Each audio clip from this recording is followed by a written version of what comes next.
اسرائیل نے غزہ سے متعلق امریکی امن منصوبے کی حمایت کر دی۔ وائٹ ہاؤس میں امریکی صدر ٹرمپ اور اسرائیلی وزیر اعظم کی پریس کانفرنس۔ ٹرمپ نے کہا کہ منصوبے میں غزہ سے اسرائیلی فوج کی مرحلہ وار واپسی بھی شامل ہے۔ ایک بین الاقوامی ادارہ بورڈ آف پیس قائم کرنے کی تجویز ہے جو جنگ کے بعد غزہ کی عارضی حکمرانی سنبھالے گا۔ بورڈ کی سربراہی وہ خود کریں گے۔ سابق برطانوی وزیر اعظم ٹونی بلیئر اس امن منصوبے کا حصہ ہوں گے۔ دیگر نام جلد جاری کیے جائیں گے۔ عالمی بینک سے بورڈ کی مدد کا کہا جائے گا۔ نئی انتظامیہ میں حماس کا کوئی حصہ نہیں ہوگا۔ فلسطین کی عبوری حکومت فلسطینیوں اور دنیا بھر کے ماہرین پر مشتمل ہوگی۔ حماس سے مسلم ممالک بات کریں گے۔ وقت آ گیا ہے کہ حماس شرائط قبول کرے۔ حماس نے معاہدہ تسلیم کر لیا تو فوری یرغمالی رہا کرنے ہوں گے۔ حماس نے معاہدہ قبول نہ کیا تو نیتن یاہو جو چاہیں کریں۔ امید ہے ایران ایک دن ابراہیمی معاہدے کا حصہ بنے گا۔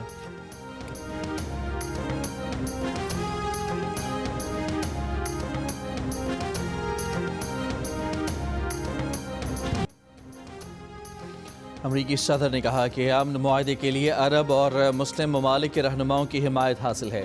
وزیر اعظم پاکستان اور فیلڈ مارشل نے بھی امن معاہدے کی حمایت کی ہے۔ وزیر اعظم شہباز شریف نے امن معاہدے کا خیر مقدم کیا ہے۔ ترکیہ اور انڈونیشیا کے صدور میرے ساتھ ہیں۔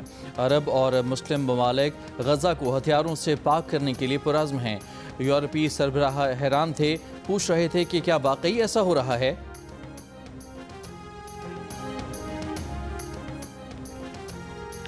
غزہ جنگ بندی کے لیے امریکی صدر ڈونلڈ ٹرمپ کے مجوزہ 20 نکات کی تفصیل سامنے آ گئی۔ معاہدہ ہونے کے بعد 48 گھنٹوں میں غزہ سے یرغمالیوں کی رہائی کے بدلے سینکڑوں فلسطینی قیدی رہا کیے جائیں گے۔ حماس کے غیر مسلح ہونے اور غزہ کی انتظامیہ میں حماس کا کوئی کردار نہ ہونے، غزہ سے جبری انخلا نہ کرانے، اسرائیلی حملے روکنے کی تجویز بھی شامل۔ غزہ میں عارضی بین الاقوامی سیکیورٹی فورس تعینات کی جائے گی۔ غزہ کی مقبوضہ علاقے چھوڑنے اور دوبارہ قبضہ نہ کرنے کا اسرائیلی وعدہ اور اسرائیل کی طرف سے قطر پر کوئی اور حملہ نہ کرنے کی یقین دہانی تجاویز میں مجوزہ نکات میں شامل۔ ٹرمپ اقتصادی ترقیاتی منصوبے کے تحت غزہ کی تعمیر نو ہو گئی۔ وزیر اعظم شہباز شریف کا امریکی صدر ٹرمپ کے غزہ جنگ کے خاتمے کے منصوبے کا خیر مقدم۔ کہا وہ صدر ٹرمپ کے غزہ جنگ کے خاتمے کے 20 نکاتی منصوبے کا خیر مقدم کرتے ہیں۔ خطے میں فلسطینی عوام اور اسرائیل کے درمیان دیر پا امن، سیاسی استحکام اور خطے کی معاشی ترقی کے لیے ضروری ہوگا۔ وزیر اعظم نے کہا کہ انہیں یقین ہے کہ خطے میں امن لانے کے لیے امریکی صدر ڈونلڈ ٹرمپ مکمل طور پر تیار ہیں۔ وہ جنگ بندی کے لیے اہم کردار ادا کر سکتے ہیں۔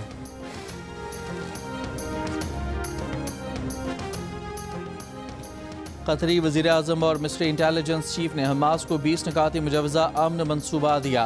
حماس نے کہا کہ جائزے کے بعد رد عمل دیں گے۔ اسلامی جہاد کے سربراہ نے امریکی منصوبے کو خطہ تباہ کرنے کا نسخہ قرار دے دیا۔ اسرائیلی وزیر اعظم نے کہا کہ حماس نے منصوبہ رد کیا تو اسرائیل اپنا کام مکمل کرے گا۔ منصوبہ جنگ کے خاتمے سے متعلق اسرائیل کے اصولوں سے مطابقت رکھتا ہے۔ معاہدہ یقینی بنائے گا کہ غزہ اسرائیل کے لیے کبھی خطرہ نہیں بنے گا۔ غزہ معاہدے کے لیے امریکہ سے تعاون کو تیار ہیں۔ عرب اسلامی وزرائے خارجہ کا مشترکہ بیان۔ سعودی عرب، اردن، UAE، قطر اور مصر کے وزرائے خارجہ کا غزہ جنگ کے خاتمے کے اعلان کا خیر مقدم۔ کہا امن معاہدے کو حتمی شکل دینے اور نفاذ یقینی بنانے کے تعاون کو تیار ہیں۔ برطانیہ، اٹلی، فرانسیسی صدر اور فلسطین اتھارٹی کا امریکی امن منصوبے کا خیر مقدم۔ اقوام متحدہ کی سلامتی کونسل میں پاکستان نے امریکہ کے صدر ڈونلڈ ٹرمپ کے غزہ منصوبے کو امن کے لیے نادر موقع قرار دے دیا۔ مشرق وسطیٰ سے متعلق اجلاس سے خطاب کرتے ہوئے اقوام متحدہ میں پاکستان کے مستقل مندوب عاصم افتخار نے کہا کہ غزہ میں نئی سفارتی راہیں بھی کھل رہی ہیں۔ پاکستان اس مشاورتی عمل میں فعال طور پر شریک رہے گا۔ خبردار کیا کہ اسرائیل کا E1 بستی منصوبہ 2 ریاستی حل پر براہ راست حملہ ہے۔ مشرقی یروشلم کو فلسطین سے کاٹنے اور مغربی کنارے کی جغرافیائی وحدت کو ختم کرنے کی یہ کوشش بین الاقوامی قانون کی خلاف ورزی ہے۔ اسرائیلی وزیر اعظم نیتن یاہو نے قطری وزیر اعظم سے دوحہ حملے پر معافی مانگ لی۔ نیتن یاہو نے وائٹ ہاؤس سے قطری وزیر اعظم محمد بن عبد الرحمان کو فون کیا اور ان سے کچھ منٹ بات کی۔ اسرائیلی اخبار کے مطابق نیتن یاہو نے قطر کی خود مختاری کی خلاف ورزی کرنے پر معذرت کی۔ پریس کانفرنس میں کہا کہ قطری وزیر اعظم کو بتایا کہ اسرائیل حماس کو نشانہ بنا رہا تھا۔ اسرائیل نے 9 ستمبر کو دوحہ پر حملے میں حماس رہنماؤں کو نشانہ بنانے کی کوشش کی تھی۔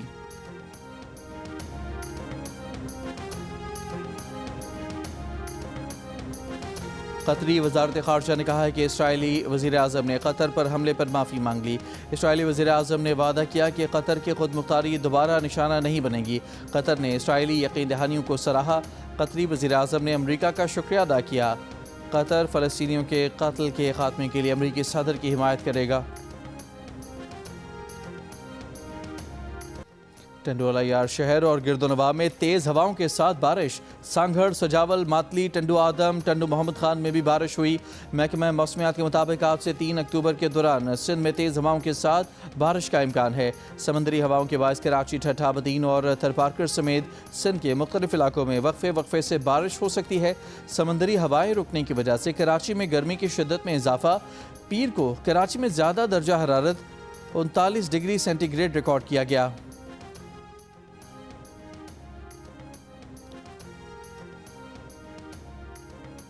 دریائے سندھ میں کوٹری بیراج پر پانی کی آمد میں کمی کا سلسلہ جاری۔ بہاؤ کم ہو کر 3,51,000 کیوسک پر آ گیا۔ درمیانی درجے کا سیلاب برقرار۔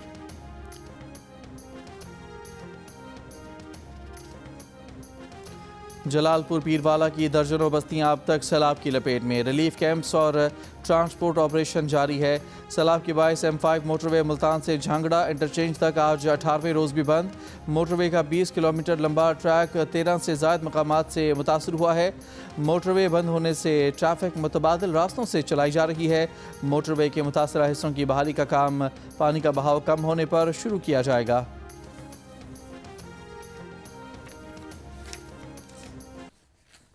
میرا پانی میرا پیسہ ہے، آپ کو کیا تکلیف؟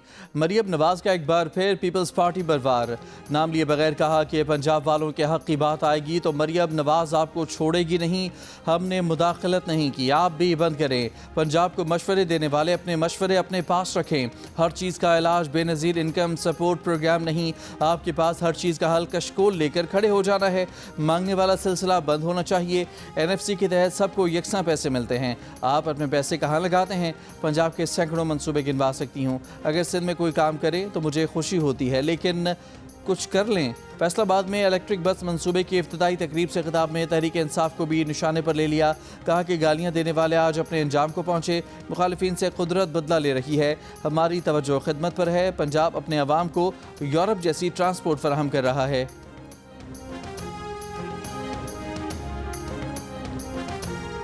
سندھ کے سینئر وزیر شرجیل میمن کا وزیر اعلیٰ پنجاب مریم نواز کی تقریر پر مایوسی کا اظہار۔ کہا مریم نواز کی تقریر نفرت انگیز اور تقسیم پیدا کرنے والے بیانات سے بھری ہوئی تھی۔ مریم نواز سے اس رویے کی توقع نہیں تھی۔ آج پریس کانفرنس میں اس معاملے پر تفصیلی بات کریں گے۔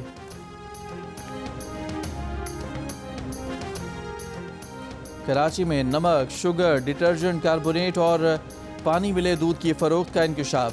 سندھ فوڈ اتھارٹی کے مطابق ٹیسٹ کے بعد 127 میں سے 71 دودھ کے نمونوں میں ملاوٹ پائی گئی۔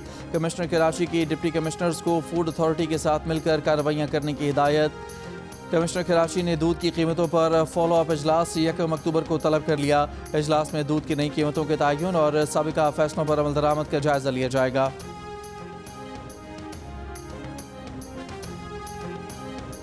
ایشیا کپ کی جیت کو آپریشن سندور سے جوڑنے پر بھارتی اپوزیشن جماعت کانگریس نے مودی کو آڑے ہاتھوں لے لیا۔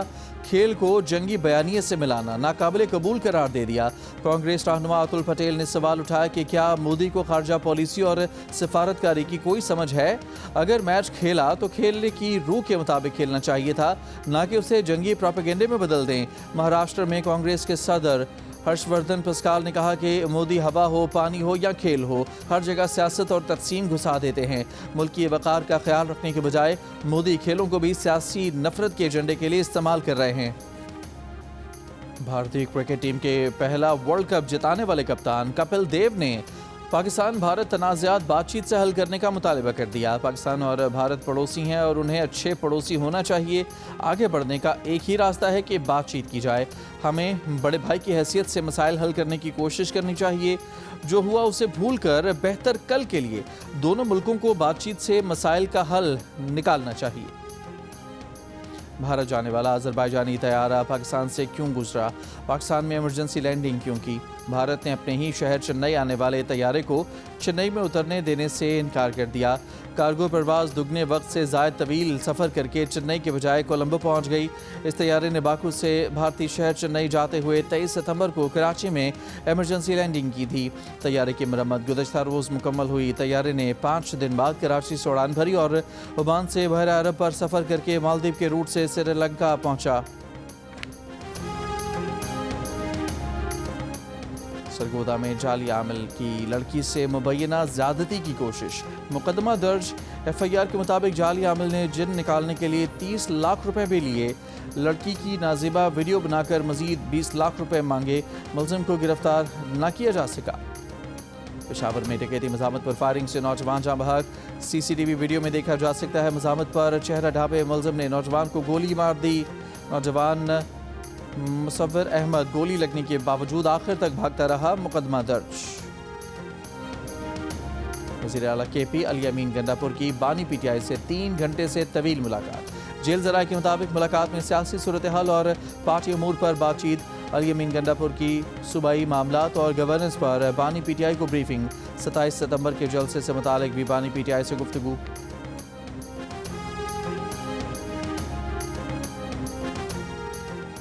سپریم کورٹ نے جسٹس طارق جہانگیری کو کام سے روکنے کا اسلام آباد ہائی کورٹ کا حکم نامہ معطل کر دیا۔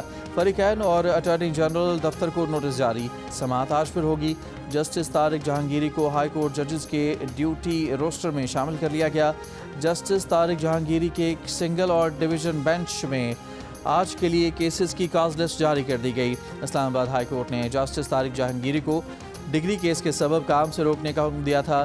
جسٹس طارق محمود جہانگیری نے ڈگری منسوخ کرنے کا جامعہ کراچی سنڈیکیٹ اور انفیئر مینز کمیٹی کا فیصلہ سندھ ہائی کورٹ میں چیلنج کر دیا۔ درخواست ریگولر بینچ میں مقرر کرنے کی استدعا۔ درخواست میں کہا گیا ہے کہ جامعہ کراچی ایکٹ کے تحت سنڈیکیٹ کو ڈگری کے اجرا کے بعد منسوخی کا اختیار نہیں ہے۔ پی ٹی آئی نے معین ریاض قریشی کو پنجاب اسمبلی میں اپوزیشن لیڈر مقرر کر دیا۔ ملک احمد خان بچر کی نااہلی کے بعد سے پنجاب اسمبلی میں اپوزیشن لیڈر کا عہدہ خالی تھا۔ تحریک انصاف کے سیکرٹری جنرل سلمان اکرم راجہ نے کہا کہ احمد خان بچر اپنا مقدمہ لڑ رہے ہیں، انہیں پوری پی ٹی آئی کی تائید حاصل ہے۔ آج ٹیکس ریٹرن جمع کرانے کی آخری تاریخ ہے۔ ترجمان ایف بی آر کا کہنا ہے کہ تاریخ میں توسیع کی خبریں بے بنیاد اور گمراہ کن ہیں۔ انکم ٹیکس ریٹرن جمع کرانے کی تاریخ میں کوئی توسیع نہیں کی جا رہی۔ مقررہ تاریخ تک ریٹرن جمع نہ کرانے کی نتائج ہوں گے۔ کہا زیادہ تر ٹیکس دہندگان سیلاب سے متاثر نہیں ہوئے، ان کے پاس کافی وقت تھا۔ ترجمان کا مزید کہنا ہے کہ I R I S system کی سست روی کے دعوے غلط ہیں، پلیٹ فارم مکمل فعال ہے۔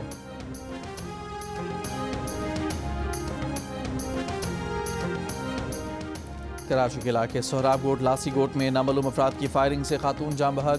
پولیس کے مطابق مقتولہ شہید پولیس اہلکار غلام عباس کی دوسری بیوی تھی۔ پولیس کو ذاتی دشمنی کا شبہ، مقتولہ کا آبائی تعلق لڑکانہ سے تھا۔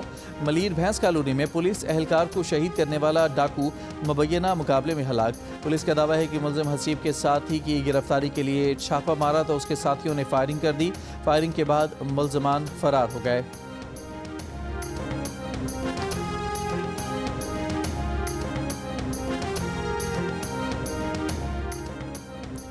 معروف اداکار اور ہدایت کار شہزاد بلّہ لاہور میں انتقال کر گئے۔ وہ طویل عرصے سے ذیابطیس سمیت دیگر بیماریوں میں مبتلا تھے۔ غزہ کی رہائشی عمارتوں پر اسرائیلی طیاروں کی بمباری، امدادی سرگرمیوں میں مصروف لوگوں کو بھی نشانہ بنایا۔ مزید 40 فلسطینی شہید۔ اسرائیلی ٹینک الشفا اسپتال کے نزدیک پہنچ گئے۔ یونیسیف نے انکیوبیٹرز میں موجود 25 بچوں کو محفوظ انخلاء کا مطالبہ کر دیا۔ عالمی امدادی تنظیموں کا سمود فلوٹیلا غزہ کی طرف گامزن۔ امدادی فلوٹیلا کی حفاظت کے لیے اٹلی اور اسپین کے بعد ترک بحریہ کا جہاز بھی پہنچ گیا۔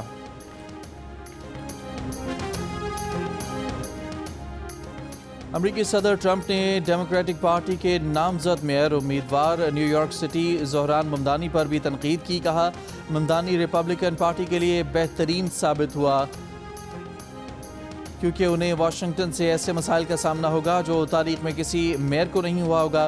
وعدے پورے کرنے کے لیے زہران ممدانی کو امریکی صدر سے رقم چاہیے ہوگی۔ وہ زہران ممدانی کو پیسے نہیں دیں گے، اس لیے زہران ممدانی کو ووٹ دینے کا لوگوں کو کوئی فائدہ نہیں ہوگا۔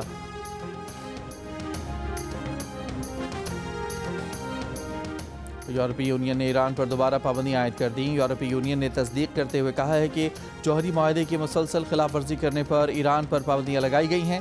ایران کے مرکزی بینک اور دیگر ایرانی بینکس کے اثاثے منجمد کر دیے گئے ہیں۔ بعض ایرانی حکام پر سفری پابندیاں بھی عائد کی گئی ہیں۔ ایرانی خام تیل کی خریداری اور ترسیل، سونے اور بعض بحری ساز و سامان کی فروخت پر بھی پابندی لگائی گئی ہے۔ یورپی یونین نے کہا کہ ایران سے سفارتی مذاکرات کے لیے دروازہ اب بھی کھلا ہے۔